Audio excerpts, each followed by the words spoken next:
Assalamualaikum warahmatullahi wabarakatuh. Perkenalkan nama saya Agustia Devani Putri dengan nomor NIM 242111056. Di sini saya akan mempresentasikan terkait materi lembaga keuangan dalam sistem keuangan. Di sini saya akan membahas tentang tema yaitu ada fungsi sistem keuangan, kemudian jenis pasar keuangan dalam sistem keuangan, akses finansial, dan akses non-finansial. Oke, langsung saja fungsi sistem keuangan. Yang pertama ada fungsi tabungan, yang artinya bahwa sistem pasar keuangan dan lembaga keuangan menyediakan instrumen untuk tabungan. Yang kedua ada fungsi penyimpanan kekayaan yang artinya di mana instrumen keuangan yang diperjualbelikan dalam pasar uang dan pasar modal menyediakan suatu cara yang terbaik untuk eh, menyimpan kekayaan, yaitu menahan aset yang dimiliki sampai dana tersebut dibutuhkan untuk dibelanjakan. Kemudian ada fungsi likuiditas, yaitu kekayaan yang disimpan dalam bentuk instrumen keuangan dapat dengan mudah dicairkan melalui mekanisme pasar keuangan. Lembaga keuangan depository menyediakan berbagai alternatif instrumen simpanan yang memiliki tingkat likuiditas yang tinggi. Kemudian yang keempat ada fungsi kredit yang artinya bahwa di samping untuk menyediakan likuiditas dan mempermudah arus tabungan menjadi investasi dalam rangka menyimpan kekayaan. Kredit merupakan pinjaman yang disertai dengan janji untuk membayar kembali di masa yang akan datang. Kemudian ada fungsi pembayaran, yaitu bahwa sistem keuangan menyediakan mekanisme pembayaran atas transaksi barang dan jasa-jasa. Misalnya cek, giro, biliet, kartu kredit, termasuk mekanisme clearing dalam bank. Kemudian ada fungsi resiko yang artinya bahwa pasar keuangan menawarkan kepada unit usaha dan konsumen proteksi terhadap jiwa, kesehatan, dan resiko pendapatan atau kerugian. Dan yang terakhir ada fungsi kebijakan yang artinya instrumen pokok yang dapat digunakan oleh pemerintah untuk melakukan kebijakan guna menstabilkan ekonomi dan mempengaruhi inflasi kebijakan moneter. Kemudian bab selanjutnya ada jenis pasar keuangan dalam sistem keuangan. Yang pertama ada pasar uang atau money market, yaitu pasar di mana instrumen-instrumen keuangan jangka pendek atau instrumen pasar uang ditransaksikan. Instrumen keuangan jangka pendek biasanya didefinisikan sebagai instrumen keuangan yang jatuh tempo dalam waktu kurang dari 1 tahun.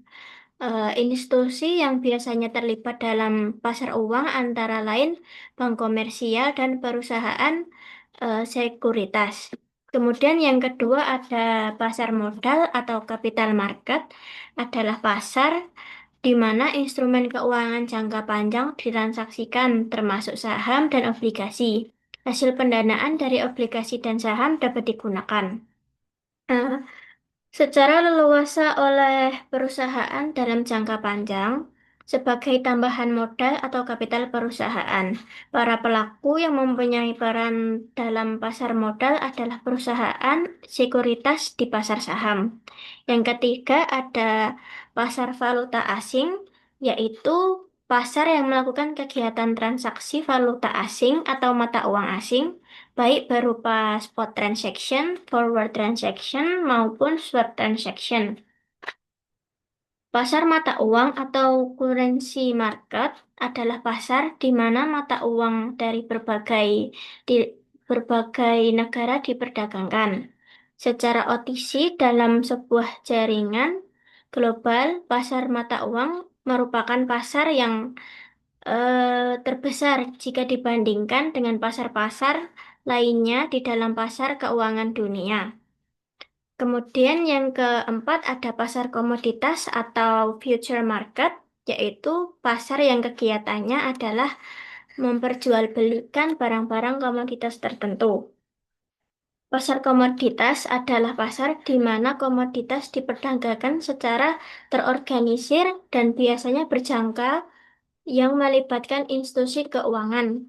Perdagangan secara berjangka atau future maksudnya adalah transaksi atau persetujuan jual beli baru direalisasikan yang melibatkan eh, yang direalisasikan di masa yang akan datang dalam jangka waktu yang telah disepakati. Dan yang terakhir ada pasar derivatif adalah pasar di mana instrumen derivatif keuangan diperdagangkan. Yang dimaksud dengan instrumen derivatif adalah instrumen yang dibuat mengacu pada instrumen keuangan lainnya, seperti saham, obligasi, mata uang, dan instrumen lainnya. Dengan kata lain, instrumen derivatif merupakan instrumen turunan di pasar derivatif dapat terjadi secara OTC, dapat juga terjadi melalui bursa, biasanya melalui bursa berjangka. Kemudian ada akses finansial. Akses finansial adalah kemampuan individu atau kelompok masyarakat untuk menggunakan berbagai layanan keuangan yang disediakan oleh lembaga keuangan seperti bank, koperasi, perusahaan asuransi, dan lembaga keuangan mikro. Layanan yang ada dalam akses finansial antara lain yaitu simpanan seperti tabungan atau deposito, kemudian pinjaman atau kredit seperti modal usaha dan kredit konsumtif. Yang ketiga ada asuransi seperti perlindungan jiwa, kesehatan, dan aset. Yang keempat ada investasi yaitu reksadana, saham, dan obligasi. Yang terakhir layanan pembayaran seperti transfer, pembayaran tagihan, e-wallet. Manfaat akses finansial antara lain yang pertama meningkatkan kesejahteraan masyarakat, yang kedua memberikan kemudahan untuk mendapatkan modal usaha, menyediakan perlindungan terhadap resiko keuangan. Kemudian lembaga penyedia akses finansial. Yang pertama ada bank umum, kemudian ada Bank Perkreditan Rakyat atau BPR. Yang kedua ada LKBP atau Lembaga Keuangan Bukan Bank. Yang ketiga perusahaan asuransi. Yang keempat koperasi simpan pinjam. Yang kelima leasing atau perusahaan sewa guna usaha. Dan yang terakhir lembaga keuangan mikro atau LKM. Kemudian ada akses non-finansial.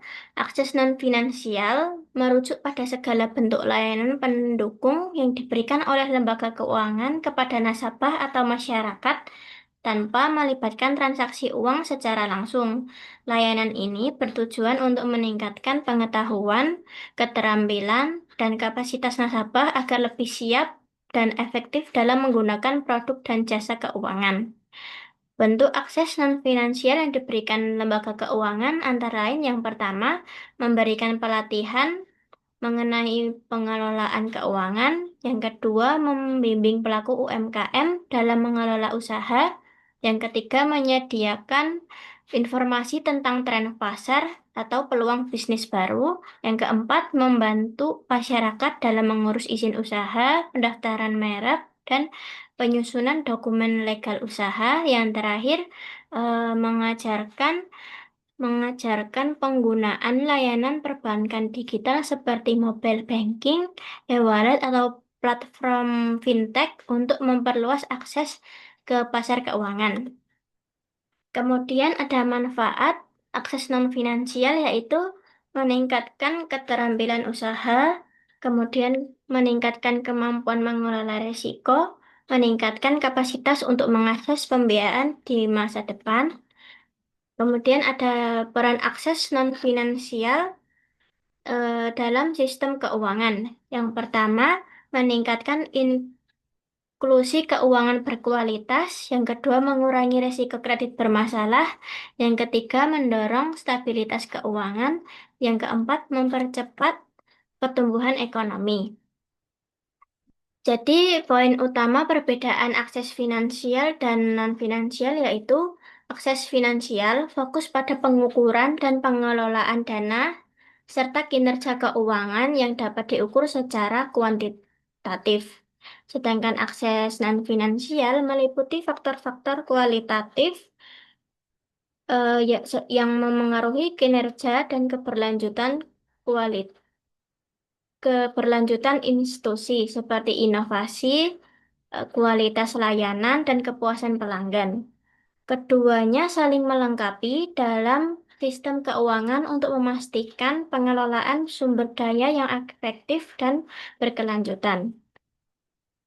Eh, s- Mungkin itu saja yang dapat saya sampaikan dalam video ini. Semoga bisa bermanfaat. Dan apabila ada salah kata mohon dimaafkan. Assalamualaikum warahmatullahi wabarakatuh.